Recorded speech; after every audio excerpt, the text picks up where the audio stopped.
जय श्री राधे कृष्ण। आप सभी का आपके अपने YouTube channel BK Mishra present में बहुत बहुत स्वागत है। आइए आज आप सब सुनेंगे आषाढ़ मास कृष्ण पक्ष संकष्टी चतुर्थी व्रत के दिन चौथ माता की कथा। प्रत्येक माह के कृष्ण पक्ष की चतुर्थी को संकष्टी चतुर्थी का व्रत धारण किया जाता है और शुक्ल पक्ष की चतुर्थी को विनायक चतुर्थी का व्रत धारण किया जाता है। यह व्रत भगवान गणेश की प्रसन्नता के लिए धारण किया जाता है।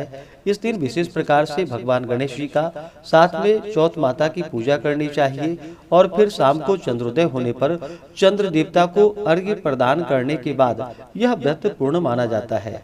जो भी भक्त सच्ची श्रद्धा के साथ संकष्टी चतुर्थी का व्रत धारण करते हैं तो उनके सभी प्रकार के दुख तथा संकट दूर हो जाते हैं, सभी प्रकार के सुख समृद्धि की प्राप्ति होती है। आषाढ़ मास की संकष्टी चतुर्थी का व्रत जो कि पुत्र प्रदायिनी व्रत है तथा सभी प्रकार के मनोरथ को सिद्ध करने वाली है। आषाढ़ मास कृष्ण पक्ष की चतुर्थी तिथि प्रारंभ समय 14 जून 2025 दिन शनिवार दोपहर 3:49 और चतुर्थी तिथि की जो समाप्ति है वह 15 जून 2025 दिन रविवार दोपहर 3:52 पे चतुर्थी तिथि की समाप्ति है।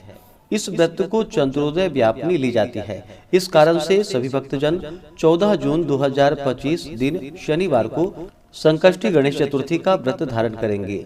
14 जून को ब्रह्म मुहूर्त का समय सुबह 4:02 से सुबह 4:43 तक होगा।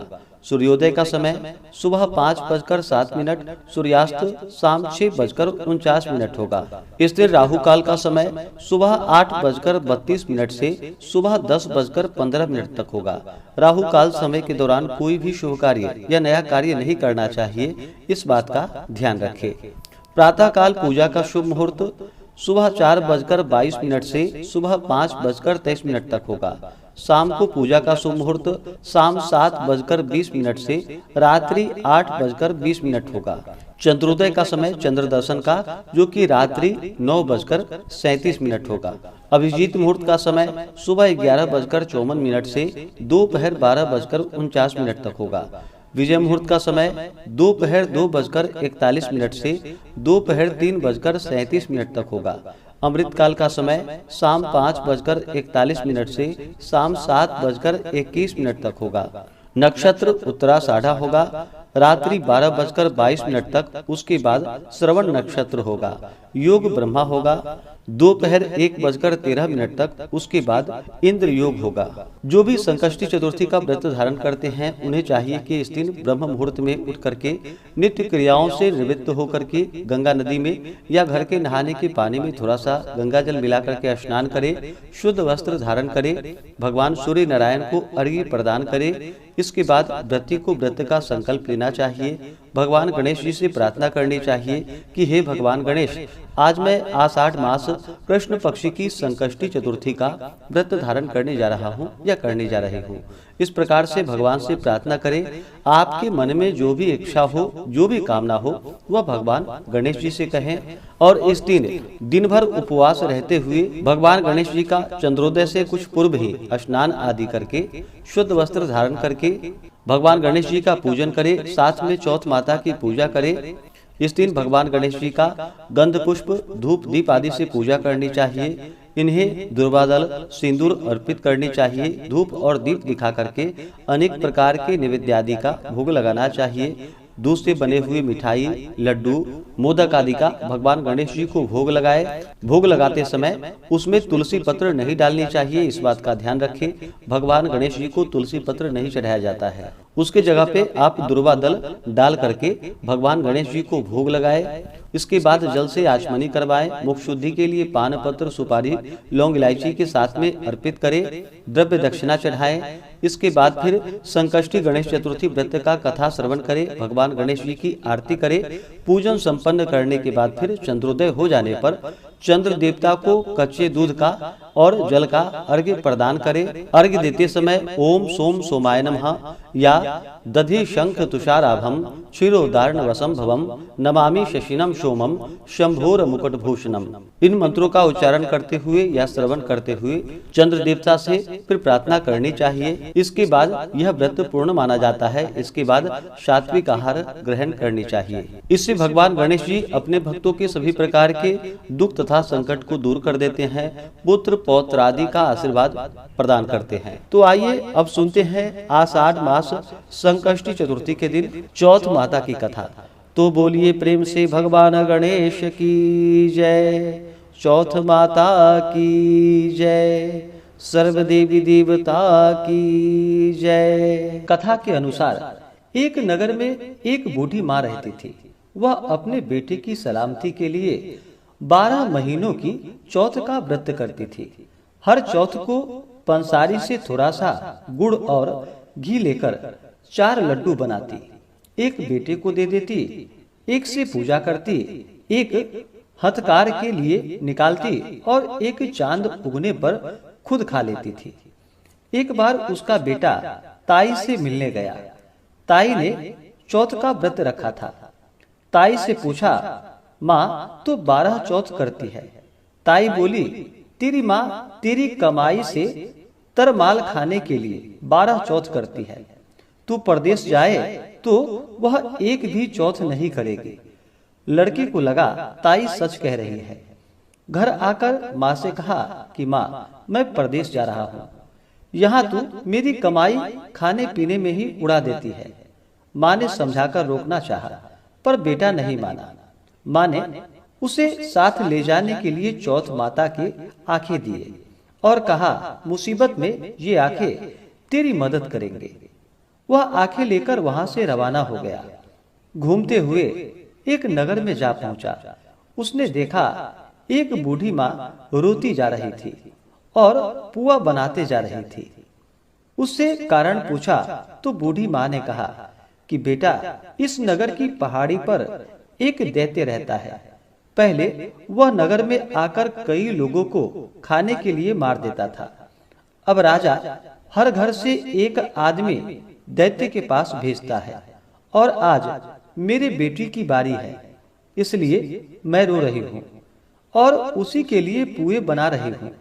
वह बोला, तू पुए मुझे खिला दे, तेरे बेटी की जगह मैं चला जाता हूँ। बूढ़ी माँ ने खीर पुए उसे खिला दिए। खा पीकर वह सो गया।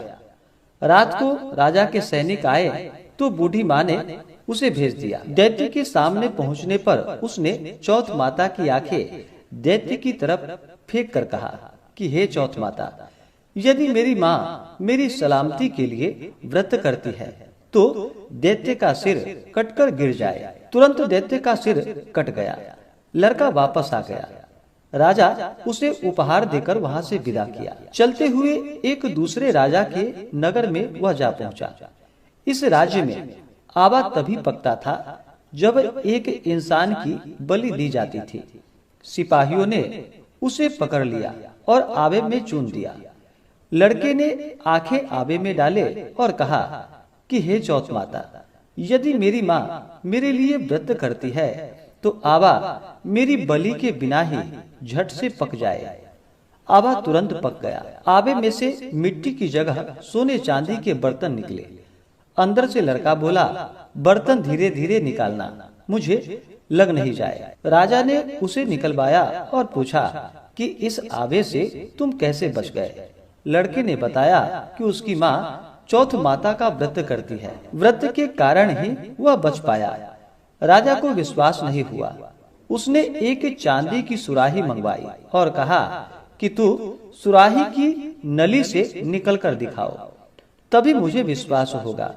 लड़के ने चौथ माता को याद करके आंखें सुराही में डाल दी और कहा कि मैं भंवरा बनूं, सुराही से निकलूं। लड़का भंवरा बनकर सुराही से निकल गया। राजा ने खुश होकर राजकुमारी की शादी उसके साथ करवाई और सभी लोग को चौथ माता का व्रत करने को कहा। उसे माँ की याद आई। उसने राजा के पास जाकर खुद के नगर जाने की इच्छा जाहिर की। राजा ने रथ, घोड़ा, हाथी और खूब सारा दान दहेज देकर उन्हें विदा कर दिया। चौथ के दिन अपने नगर पहुंचा। वह अकेला पंसारी के यहाँ माँ का इंतजार करने लगा। सोचा चौथ है तो माँ यहाँ जरूर आएगी। थोड़ी देर बाद लकड़ी टेकती हुई माँ आती दिखी। उसकी माँ की आंखों में जाले आने के कारण दिखना कम हो गया था। लड़के ने जानबूझकर अपना पैर लकड़ी में लगा दिया और कहने लगा कि बलरे पूत, काटी मेरे पेट के लगा दी। माँ ने उसे नहीं पहचाना और कहने लगी, भैया मुझे चाहे कितनी भी गाली दे दो, पर मेरे बेटे को कुछ मत कहना।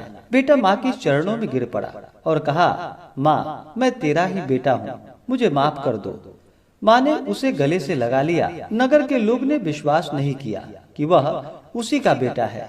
बूढ़ी माँ ने चौथ माता को याद करके कहा कि हे चौथ माता, यदि मैं अपने बेटे के लिए व्रत करती हूँ तो मेरे स्तन में दूध भर जाए और उसकी धार मेरे बेटे के मुंह में गिरे। माँ के स्तन से दूध की धार निकलकर बेटे के मुंह में गिरने लगी। लोग चौथ माता की जय जयकार करने लगे। उस नगर के सभी लोग चौथ माता का व्रत करने लगे। हे चौथ माता, जैसे बूढ़ी माँ और उसकी बेटी की सहायता की, वैसे हमारी भी करना। कहानी कहने, सुनने और हुंकारा भरने वाले पर अपनी कृपा बनाए रखना। तो बोलिए प्रेम से चौथ माता की जय, भगवान गणेश की जय, सर्व देवी देवता की जय। इसी प्रकार से जो भी भक्त सच्ची श्रद्धा के साथ, नियम और निष्ठा के साथ प्रत्येक मास की चौथ का व्रत धारण करते हैं, इस दिन भगवान गणेश जी का पूजन करते हैं, चौथ माता का पूजन करते हैं और फिर चंद्र देवता को अर्घ्य प्रदान करते हैं। इससे भगवान गणेश और चौथ माता प्रसन्न हो करके अपने भक्तों के सभी प्रकार के दुख और कष्ट को दूर कर देती है तथा सुख और समृद्धि का आशीर्वाद प्राप्त होता है। तो आशा करता हूँ यह जानकारी आपको अच्छा लगा हो। ऐसे ही ज्ञानवर्धक जानकारियाँ प्राप्त करने के लिए हमारे इस चैनल पे अगर आप नए हैं तो चैनल को लाल बटन दबा करके सब्सक्राइब करें, साथ में बेल आइकन घंटी को दबाएं ताकि मेरे वीडियो का नोटिफिकेशन आपको समय से मिलता रहे। वीडियो को लाइक करें, शेयर करें। सुखी रहें और स्वस्थ रहें। जय श्री राधे कृष्ण। धन्यवाद।